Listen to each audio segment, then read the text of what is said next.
Hello and welcome to the Redbrick Sport podcast. Today we're joined by Alex and we've got Harry here as well. My name's Ollie and we're going to start off talking about the Premier League, the obvious features of the weekend. First of all, Man United lost to Huddersfield 2-1. Any thoughts on that? Quite a surprising result. I think, to be honest, I predicted Huddersfield to not be able to sort of weather the storm in games like this. But again, United weren't, from what I've seen, United didn't really create a lot of great opportunities. And Huddersfield literally delivered two killer blows, capitalising on essentially what was bad defending. Lindelof, wasn't it? Yeah, Lindelof. Second one especially. Yeah, that was. I mean, I can see from like a defender's point of view, I can see what he was trying to do. Yeah, he was trying to head it back to Hale. And like if he had done it, it would have looked really good, and like he would have been praised for that. Not obviously as much as he's been criticised for missing it, but I think it's because it looks like he ducks, and it looks like he's sort of scared, and he's coming in with that reputation of like a foreign defender. And he's not particularly fast or strong either. I think he's quite like, it's interesting that him and Eric Bailly would be like, I suppose they're natural, in an ideal world if Lindelof was good enough, they'd be the natural defensive pairing, but they actually they would complement each other quite well because Lindelof is everything that Bailly isn't. He's going to cost a lot of money and obviously on and off the pitch caused a few headlines and they're not actually played very much at all.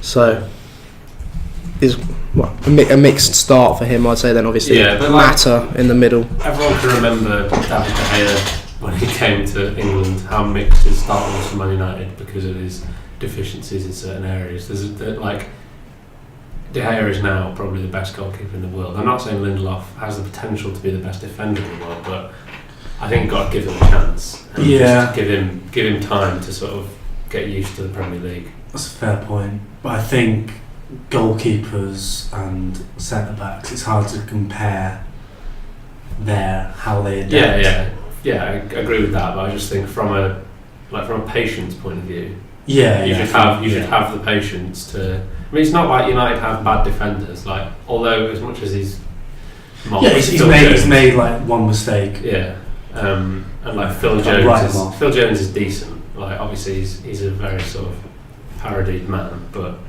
like he's still quite a good defender. Well, arguably they've got to be given the game time, surely, because he hasn't really had. He hasn't had many opportunities. That's true. Yeah, but also Huddersfield obviously should be given most of the credit for beating them.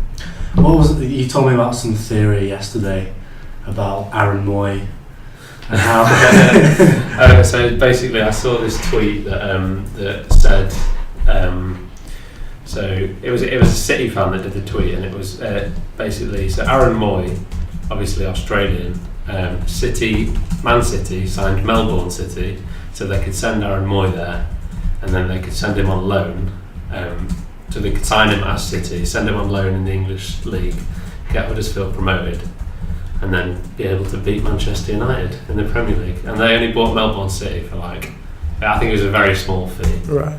So basically, it's actually worth their while to buy clubs and use their players to beat Manchester United with. Right, fair enough. I hadn't heard that one actually. But. Yeah, it's quite far-fetched, but it's just funny from my point of view. Of course it's not true, but it's just like funny, like the sort of logic and. Yeah, it makes like some minimal kind of logic sense, but like very, very minimal. Some other. There's kind of to keep on talking about Manchester United, we go around in circles and circles, wouldn't it? But other important results over the weekend, Spurs and Liverpool, probably the biggest one. Yeah, it was a bigger result for Liverpool than Spurs, I think. Yeah, because a lot of people would have expected Liverpool to go there and put in performance after missing out beating United. Like, everyone thinks really Liverpool probably should have beaten United, so it was a big game for Liverpool to get back on the horse kind of thing, even though they lose United. Yeah, it must be devastating, to be honest, for Liverpool fans. It's just individual errors as well. Like Lovren was at fault for two of the goals. I don't really don't understand how Klopp can sort of like obviously he hasn't got the players, but at the end of the day, that's his job to find the players. And although you can say, well, he didn't sign Van Dijk, and that probably wasn't his fault, at the end of the day, Van Dijk's not the only good central defender in the world.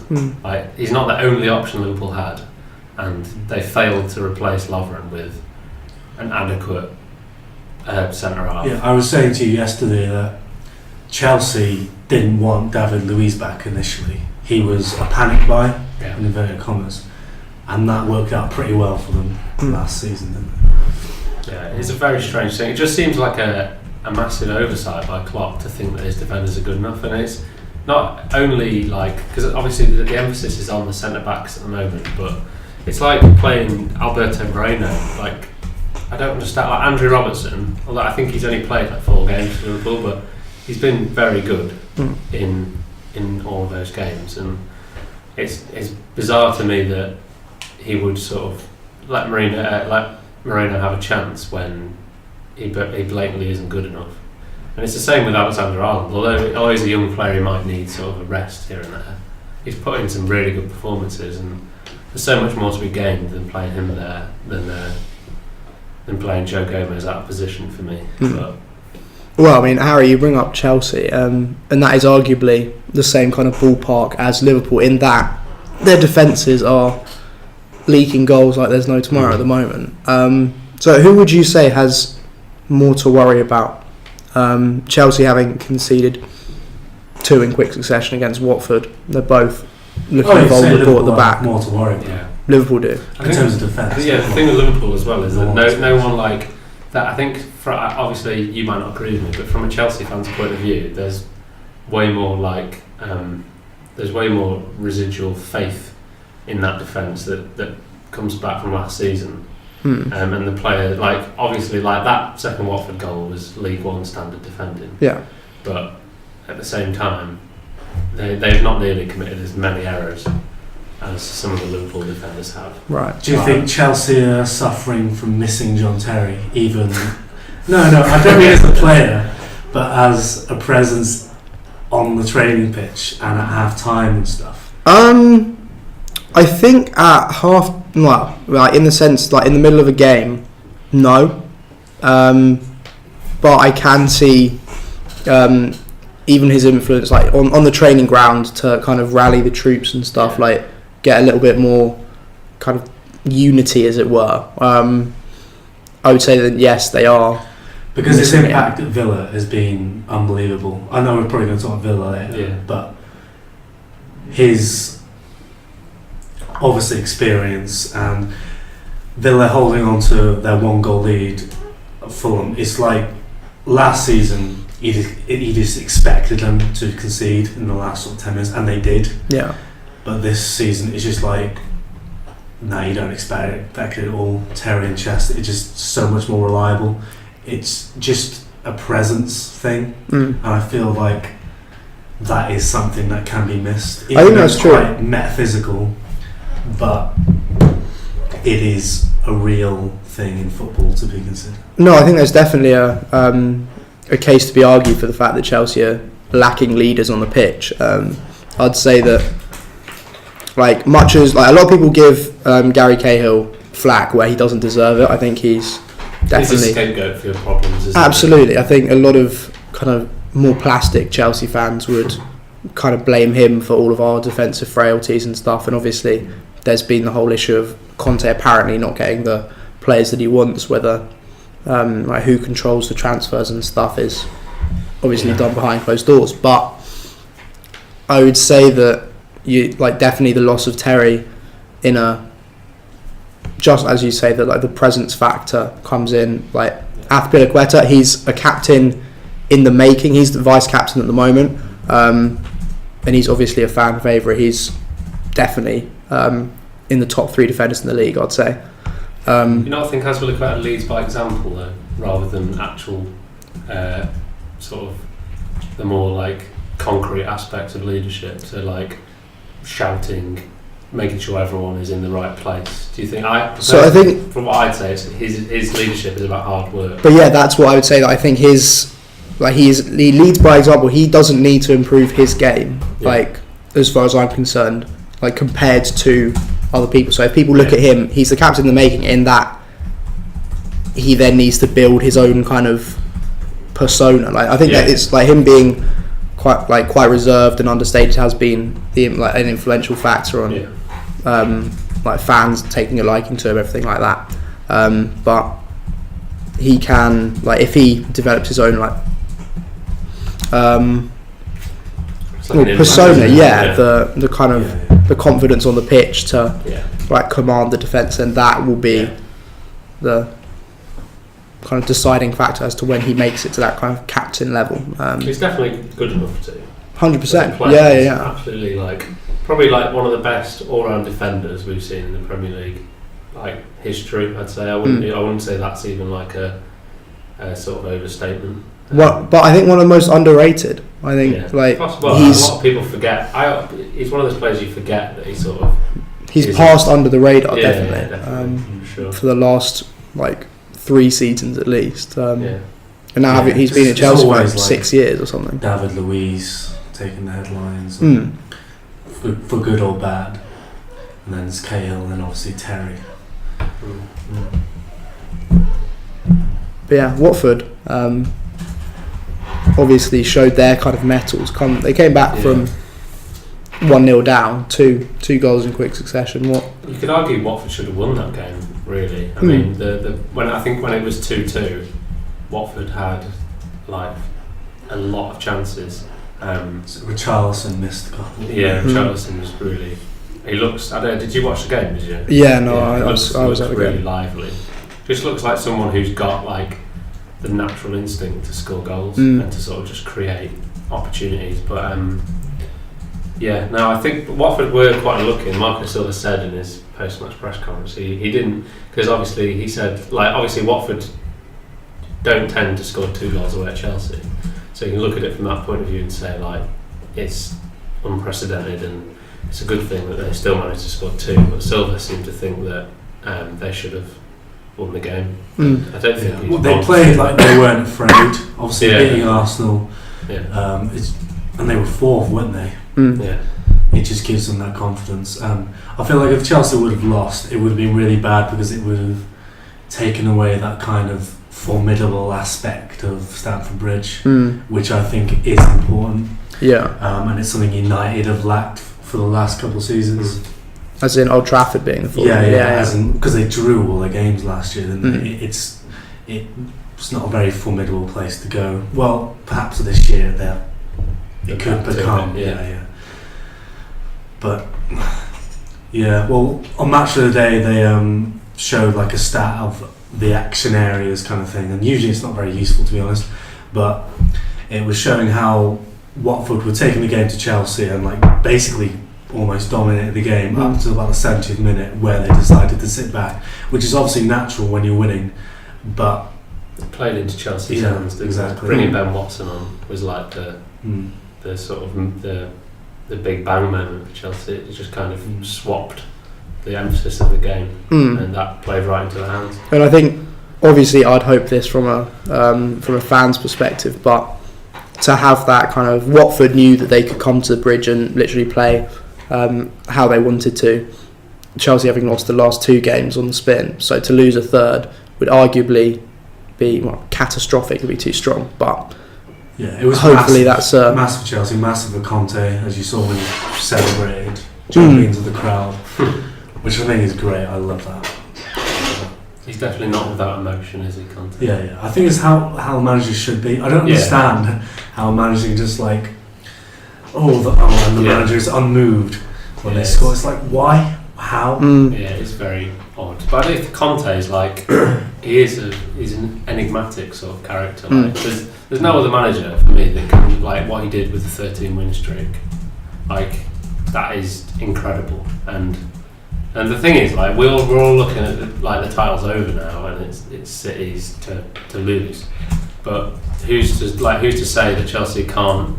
They probably won't go further than 13, but they could certainly get to 10 in a row. And who knows what the table will look like at that point. Yeah, absolutely. So you'd hope that kind of, well, definitely as a fan, I'd hope that is a not turning point, but it just gives them a little bit of a kick on anyway. Yeah.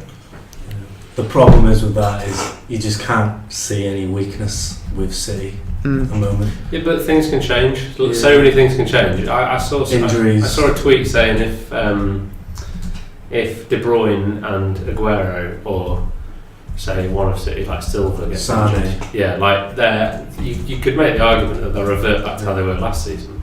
Yeah. There's no like. Who do you reckon is the most important? Well, De Bruyne. It's De Bruyne for me, but there are points in the like there are things in that side that if a few things change, and obviously over the course of a season, so many things change, and it's the progress that City are making is not bound to be linear. It's just it's subject to change, and I do think that they will slip up at some point, because you're not telling me that they're going to go unbeaten. No. And that'd be shocking if they did. But it's just that would be, statistically, it's just very unlikely. Yeah. But I think they have enough to sustain the form. Yeah. Obviously, we've already seen over enough games. Yeah, I think that they will have a patch where sort of teams like not find them out, but they'll have away games where. But it's also difficult to see where Spurs' weakness is at the moment, to be honest. Yeah, it's true. I mean, Spurs, for me, this is like a weird thing to say, obviously, as an Arsenal fan, but I think Spurs have more going for them than Man United do at the moment. And since Pogba's left, he's been injured, hasn't he? But since Pogba's been absent for United, they've looked at a completely different proposition in a negative way. And Spurs just have so much going for them. And like Aurier seems to look good now. They've just got so many positive things about that side. It is just incredible what they've done with that. Really, they've done so well in the last 6 years. Well, I guess that's the thing that arguably what can they do going through the kind of the Christmas period, the kind of really the way they've got games bunched together, and can they sustain that? Spurs, you'd say they've done it before, they did it last season, so they can again. But I think it would take beating City away, or they've got United away in a couple of weeks, I think. I see them winning that though. Yeah. I think it would take Spurs beating United and City away for everyone to think, to sit up and realise. To sit up and be like, Spurs can win the league this year. So maybe what my question is can City, because they have like a similar squad to what they did last season, and last season they didn't perform to nearly their potential, that they are doing so this season. So can they Spurs or City City, can City last through that sort of Christmas period once elements of fatigue hit in? Where do you see them after that, still maintaining just it? As we were saying, depends on injuries what they have, the squad, even with Aguero absent for a couple of games, Jesus is unreal as well. So it's all up in the air. Like a lot can change in 3 months of a football season, and at the end of the day, we won't know until virtually one of the last balls is kicked what the verdict is. Yeah, and it's going to be. I think it's not a shut case as everyone thinks it is. I think there's still many games to go. We haven't even got into November yet, have we, realistically? Exactly. So. Just while we're on the topic of City, I don't know whether tweet of the week will become a thing or not, but I assume you all saw the tweet from Burnley's Twitter account about Pope saving from Jesus. Amen to that. But just thought I'd give that one a mention. Good for a theology student. Well, absolutely. It's one thing. Burnley, it's the strength of Burnley. It's with Sean Dyche. They just lost 3-0, but they kept their humour. Sean Dyche in his interview talking about playing with his son in his garden. It's a real strength to sort of keep your dignity, keep your calm when you lose, because it literally just means they're not dwelling on it at all. They're ready for the next game, and that is one of the reasons I think Burnley have done so well since coming back to the Prem, because they don't dwell on defeats. Well, arguably, they say that's their kind of psychological strength, because they don't, like Dyche, for example, doesn't feel the need to play the mind games that maybe other managers do to put up some sort of facade against their rivals. So I think it's definitely beneficial for their own man manager, and being maintaining kind of respect within the squad, to not be kind of prancing about on telly, making all these outlandish statements and that. Yeah. Well, he might be going to Everton as well. I've seen a few. I wouldn't like to see that. No, I really want him to stay at Burnley. Yeah. I don't think he will leave Burnley. I think he's the type of guy. But I'd really like him to stay. Because the thing is, genuinely, Burnley are probably the most unfashionable club besides Bournemouth in the Prem. And he has strange because Bournemouth have some fashionable players. They do now, but Burnley just, initially I didn't like them when they came back up, because they sort of, they for me, they weren't good enough to stay in the Prem, and they were just going to sink very quickly. But Dyche's second try at the Premier League has been really successful. And to me, he's just a very straight-talking guy. And I hate to sound very sort of nationalist, but he does deserve a bigger job. And I do think, from a point of view, the way he's managed Burnley and made Turf Moor into a fortress, well, last season anyway, he does deserve a crack at a decent job. And as mad as this sounds, I wouldn't actually be adverse to seeing him at Arsenal. I genuinely wouldn't. No, I wouldn't, because that'd be amazing. Because the thing is, if you look at the frailties of Arsenal, the thing is, it's not to say that Dyche would just abandon all foreign players and bring in Scott Arfield from Burnley as Arsenal's main attacker. It's not going to happen.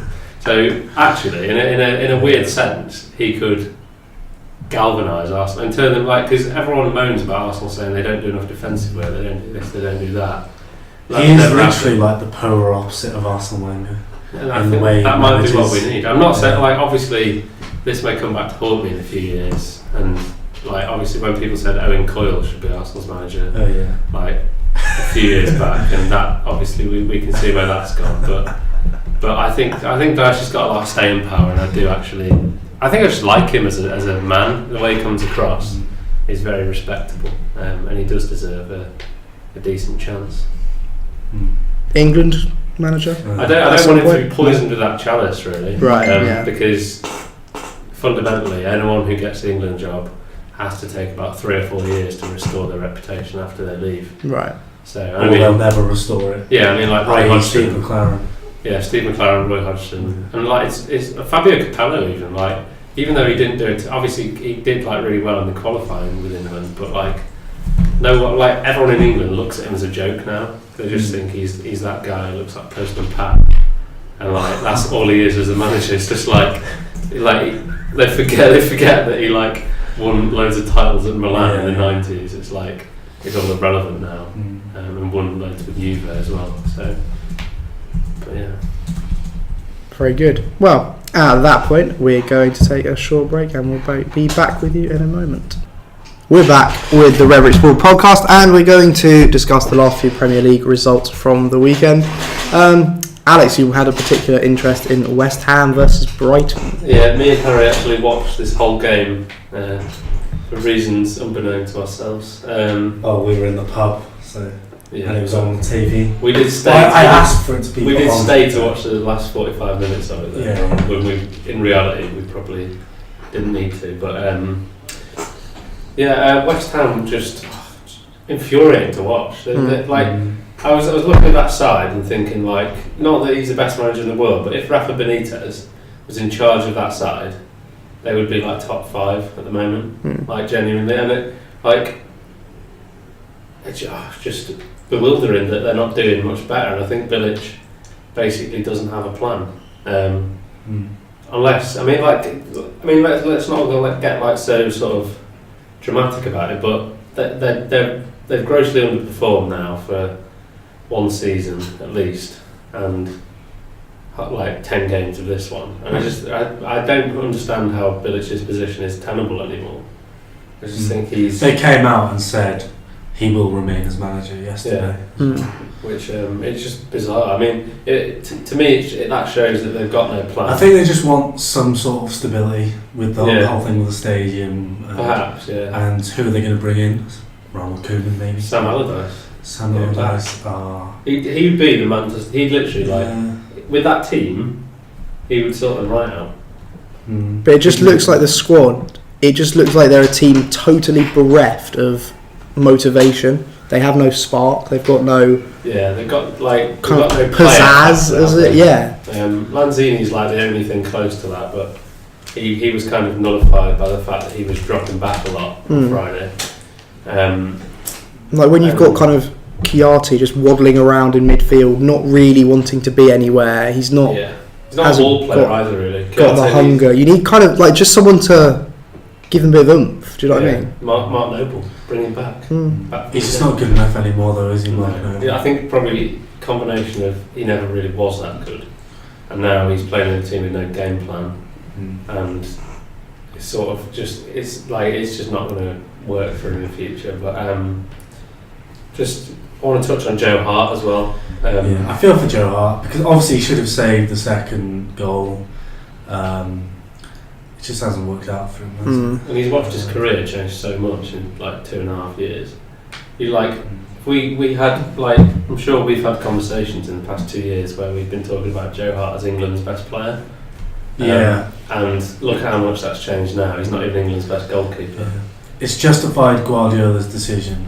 Massively. Yeah. He's been vindicated by that, but not on a more on a goalkeeping basis, which wasn't the reason Guardiola got rid of him. Well, it just seemed a little bit like he was. He seemed like he was treated unfairly at City when Guardiola came in. Kind of didn't really offer him an explanation, just booted him straight out. But at the end of the day, he then hasn't kind of performed. He didn't perform at Torino, and then I think he turned things around for him this season.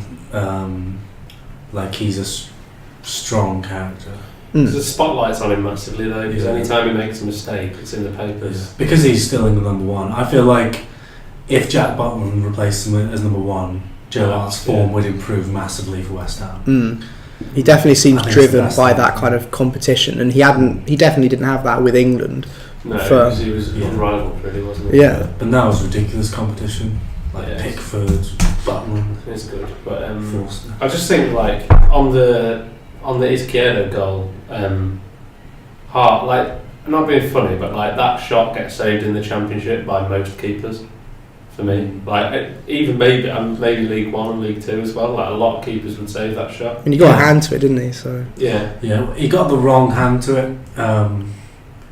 It's one of those where you should bring your opposite hand across. The Reece did it for Coutinho. The Coutinho shot. That was an amazing save because of how hard Coutinho hit it. It gives you an extra couple inches. Yeah. But I'm sure he'll look back at it and work. It's a weird one. It's one you don't really work on in training, shots like that. It's instinctive, isn't it? Yeah, exactly. Again, credit to Brighton though, where it is due. They played a good game. They came to West Ham, did the business. I don't know if you have any more to say on. They just had a good game plan, and they were solid defensively. They didn't They were very solid defensively. Yeah. They looked. Obviously, I've said that I think they'll go down. I still think they could go down. But they did look quite good. They look very organised. I just think the calibre of their players isn't good enough to last long term. But I could be wrong. Sure. Talking about another kind of one of these people were iffy about Newcastle when they came back up, but they've solidly performed, and now where are they on the table? Is 10th or 11th? No, 7th. The 7th now. Yeah. Oh, okay. Shows how much I know. Liverpool.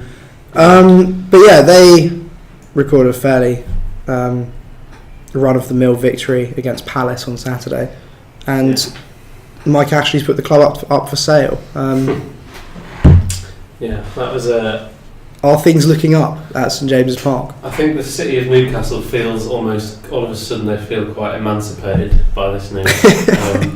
It does feel like a sort of freedom from like exploitation, if you will, like, because he's had his way with the club for so many years now. I think Newcastle fans have forgotten what it feels like to have an owner who works in their interest rather than their own. And yeah, I do think it's exciting times for Newcastle. They're a massive club. I'm quite fond of Newcastle because my dad supports them. So I've always looked at Newcastle as like a big club. A lot of people don't agree with me, but I think our generation just about knows how big the club Newcastle are. I think people who are like 10 years older than us really. There's actually a lot of Newcastle random Newcastle fans that grew up watching football in the 90s, and because of that, like the amount of Newcastle fans is a bit like disproportionate no matter where you live. Wherever you live, there's always like a couple of Newcastle fans knocking about. It's similar with Villa, I think, because Villa used to be good in the 90s as well. Yeah, same with Leeds in the 70s as well. Like you find a lot of Leeds fans, like where I live, just knocking about, and it's because of how dominant they were in that era. But Newcastle. I mean, like they're doing a lot of Rafa's working wonders with that squad, because it's on paper it isn't good enough to stay up for me.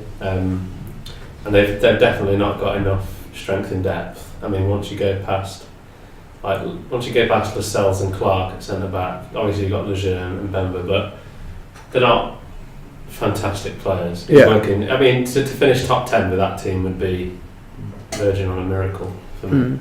They've got a lot to look forward to. So I mean, I guess that's almost the first order of business, is that in any kind of takeover attempt for whoever it may be, Amanda Staveley is the one that's been heavily involved so far. She wasn't at the game on Saturday, as far as I'm aware, but she needs to understand like how big that her role is in continuing. Just understand how like important the football club is to the city. It's a one club city. The stadium's right in the middle of the city, which does make a difference, to be fair. The city revolves around the club. Yeah. If you go to Newcastle on a match day, like the city itself, it's just completely different to a normal day. And there's something with Newcastle fans that is not necessarily different. Right then, we are back with the Redbrick Sport podcast. Sorry about the little blip there. There was a fire drill. Everything is okay though now, and we're back. We were talking about Newcastle before. I think we've pretty much rounded off that discussion as far as Amanda Staveley needs to watch the film Goal to kind of understand Don't what watch she's Goal taking. 3, Amanda, if you're listening. Watch Goal 1 and 2 though. Yeah, 2. I mean, obviously, don't sell their best player. Don't sell Mikel Merino to Real Madrid. No, don't do it. But yeah, it's a very good film. I love it. The first one is a masterpiece. It encapsulates like Newcastle very well. I think it's very, very effective at it's good. doing, like, if you watch kind of interviews with, I was watching one with Alan Shearer's, the podcast with him on, and you can see exactly what he means and what he's saying about what the football club means to the town in that. So we'll move on to Villa. Harry, what do you... Villa, good team. Their result of the weekend, what they've got coming off that. They've played well after a very dull and sort of functional performance against Wolves, obviously losing 2-0. There was a lot of creativity and imagination in the final third, which was really nice to see, mainly coming through Adoma, who, when he first came to Villa last year, I thought he was terrible. It was really strange. He didn't run at people, he didn't use his pace. I literally thought swapping him for Adama Traore was one of the worst things we've ever done. But I've been proved wrong. He's got 5 goals. So he was probably the man of the match, but also John Terry obviously got his first goal and celebrated in front of the Fulham fans, which was quite funny, obviously because of his Chelsea connections. Chelsea beat. It's weird how saying his Chelsea connections is like the biggest understatement of them. Yeah. But Yeah, and then they should have been like 3-0 up at half time, but Fulham got a goal back for a free kick, and then we scored 5 minutes into the second half. Adoma got his goal, and then just sort of held on. Fulham, very interesting team. They like to play out from the back, but they look dodgy. It's the kind of thing that it wouldn't matter too much if you're playing at home because there's not much pressure, but Villa pressed them really up highly, and do you know when the crowd sort of gets up, it's like, I don't know, it seems a strange tactic from Fulham. But when they did get the ball in the final third, especially on the left side to that Aite, and then Ryan Sessegnon, they look really good. I could see Fulham getting the playoffs. But yeah, Villa did well to hold on, as we discussed before. Terry marshalling the defence, commanding, and just making it a lot less stressful for the Villa fans. Well, positive performance to take into next weekend. Yeah, obviously. Big fixture. Yeah, reasonably big game against them. Well, yeah, I tried to say that sarcastically, but yeah, the only reason it is massive because of the rivalry. There's no sort of rivalry in terms of league position like there was with Wolves. But it'll be interesting because Blues have been terrible away, obviously losing 6-1 the other week. They lost 2-0 against Millwall. But at home, recently they've been really strong. Beat Cardiff last Friday, beat Sheffield Wednesday recently as well. So it could be a genuinely interesting game in terms of football. But literally I have no idea what will happen. Literally the result could go any way. Like every single result is just comes down to the game though, doesn't it? 100%. In a match like that. Yeah, it comes down to who wants it more and who turns up for Villa. Because obviously Villa have much better quality, like Snodgrass, Adoma, culture. If they turn up, Villa should win. But again, it comes a lot down to who wants it more. And I feel like the Birmingham players will want it a lot. I'm not saying Villa won't. Is it at Birmingham? It's at St Andrews, yeah. That's Andrews. Having Terry is like a massive bonus for Villa because I feel like he's played so many huge games. He'll just know how to deal with it. He'll know how to get the dressing room in the right state prior to it. So yeah. He always has a script for those kind of team talks at the moment, doesn't he? Like, I mean, like, he's playing Champions League finals. He can handle playing away at St Andrews.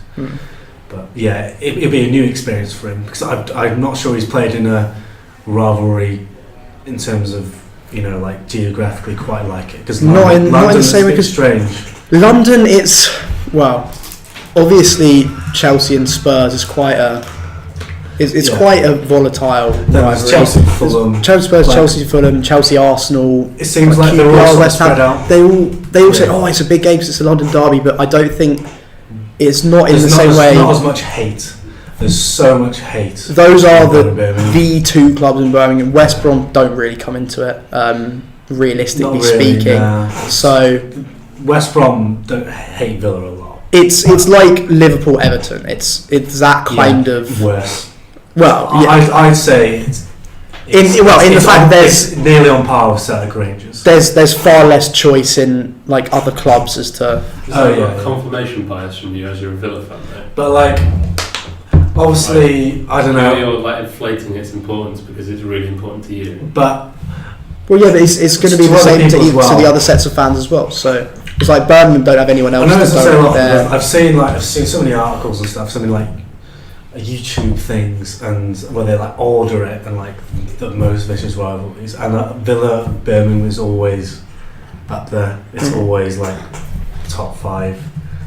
But I don't know, maybe I am biased a little bit, but well, you definitely are biased. Whether you're biased about the rivalry is another thing. But like, I can't think of anything like it at the moment.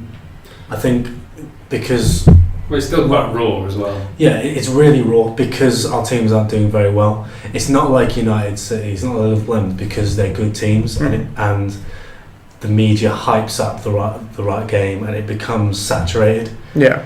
But Villa, for example, one of the games wasn't even on TV last year. One of the rivalry, the one at Villa, and kind of says like the media's kind of put it on the shelf, put it aside a bit, but it doesn't change how the fans feel towards it. Yeah, no matter how much it matters in the mainstream media, it's still. Well, you went to the game at Villa. Yeah, it's like literally like it's crazy. Probably like top 5 football games I've been to in terms of atmosphere. Even though it was the worst football game. Yeah, literally, I've watched much better standard in League Two. But and St Andrews is smaller ground and it's very like tight. Literally, it's feels like a war zone. When I was there last year, it's the closest I feel like you can get to being in a war zone without being like in the military. Because you're just there outnumbered. There's 30,000 fans there, and like legit, they hate you just because of the colours that you're wearing. I feel like it's so rare, like nowadays. Just out of interest, is it easy? Like obviously, because I'm an outsider to that kind of environment. Is it easy to get tickets for it, or do they? It's impossible. Serious? Yeah, it's legit. Like I mean, not from an away perspective, even for like City. For Birmingham, it's like just to kind of go and like experience for like a neutral fan. You'll be able to get tickets for the Villa Birmingham probably, because obviously there'll be 43,000 tickets. Yeah, you'll be able to get one for that, but no, the Blues one. No. The away tickets they've reduced the away allocation to 2. Well, last size as well to 25. Yeah, so they did that last year. So and they reduced the away allocation to 2,000. Last year it was 2,000, but this year it's 2,100 because of the well-behaved fans from last year. Congrats. Whereas usually Villa would have sold like 5,000, well, easily. Like they would have sold the whole ground out if they let them. But, it's crazy hard. I think the allocation was something to do. To get a ticket for that as an away fan of Villa, you'd have to go to every single away game so far. I mean, it's a similar environment at like Premier League, like Chelsea, definitely. So yeah. But yeah, so should be interesting. It should be a good one. The only real thing left to discuss, I know you wanted to talk about Arsenal's game. We skirted around the issue on some of the kind of Cuban discussion, but Arsenal. Yeah, so I watched the game. Arsenal were really good yesterday. Apart from obviously, to be honest, the 2 open goals are down to lapses in concentration. Xhaka should have got rid. There's an argument that Gay fouled him, but I don't agree with that. So really good finish. Nias's goal was pure luck. It's one of the worst goals you've ever seen. Yeah, it's funny that I think it's quite symbolic, and I'll go back to Nias again because I feel like I talk about him every week. But Nias scored the final goal that got Ronald Koeman sacked. And if there's not anything more poetic than that in football, it's just the man who entrusted the least at Everton has done the last positive thing that Ronald Koeman witnessed at Everton. There we go. It's sad. Sounds sad. I mean, what? Ronald Koeman's going to get £2 million payout. Let's shed a tear for Ronald Koeman. No, it's not sad. It's just like the way that's sort of painted. Yeah, but it's funny. I have no sympathy. But in terms of the game, Arsenal were really good. 30 attempts on goal, 17 in the first half, which is the Premier League record for this season. And it was the first time that Lacazette, Ozil and Sanchez had all started together. And they looked... I think Ozil and Sanchez looked like incredible together. Lacazette needs to work into that and get used to playing with them. And he's more of a predatory player anyway. He doesn't sort of involve himself in too much link-up as much as say Giroud. But yeah, I think we were really good. And I think probably due to Everton's lack of sort of engagement in the game, they just didn't look very... Sounds strange to say, they didn't look very interested in trying to win once we'd gone 2-1 up. I mean, for most of the first half though. I was really annoyed until we equalised. Yeah, because I think the scoreline, obviously it suited Arsenal's dominance, but the goals only really came quite late on. Had given up. Yeah. But at the end of the day, you've still got to be there to score those goals. Absolutely. I'm not defending Everton's performance whatsoever. Yeah. And Sanchez's goals, I mean, that sums up Sanchez for me. The amount of he was so Well, I think 9 out of 10 players, even maybe 99 out of 100 players, would have got rid of the ball or had a shot and would have hit a defender at that point. The amount of times he did that thing where he sort of like rolls his arm back, checks to shoot, and then goes again. Yeah. Like, it looks silly in the goal, but fair play to him. He is being talked about being paid 300k a week for a good reason, I suppose. And I mean, Wenger said that it's hard to see why why there is discussion around Ozil leaving when he's playing like that at Arsenal. Yeah. Like, is there that kind of a bit like Donald Trump in his press conference saying that we have to deal with false news. I like that he didn't say fake news because it would have given some credence to Donald Trump. But yeah, I thought that was quite funny. But yeah, good result. What does it mean for Arsenal's future? Should they just take the result and just... We need to use it as like a stepping stone, just get back to winning. We've got a few tough games coming up, so we've got Norwich City. Swansea, you got Norwich in the cup, then Swansea, and then is it City, and then Let me have a look for you.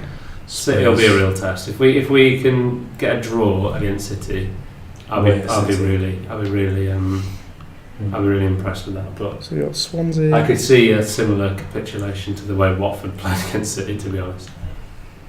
Yeah, City on the 5th of November. Got to remember that one. And yeah, it doesn't show me on the BBC website any time after that, so we'll have to update. Well, they got us. They got Spurs at home the next Saturday. Okay, so that's two. After the international break. So right. So we've got a little bit of a break in now. But how do you view your European campaign is going? I really don't care about it. You don't care at all? Unless the only way I'll care about it is if we win it and we finish 5th. Right. Because then we'll be back in the Champions League and it'll be a useful route to that. But it's just I don't think we will win it because Wenger won't prioritise it as much as he probably should do. And let's be honest, there are teams that are better than Arsenal in the Europa League anyway. Who like?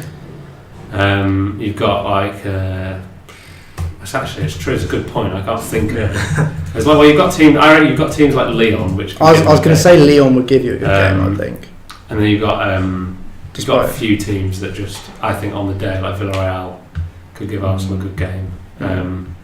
I don't think it's necessarily better, but I think that if Wenger doesn't pick a good team, we could over 2 legs we could certainly lose to one of those sides. And just to round it up then, Arsenal top 4 on the back of that discussion, yes or no?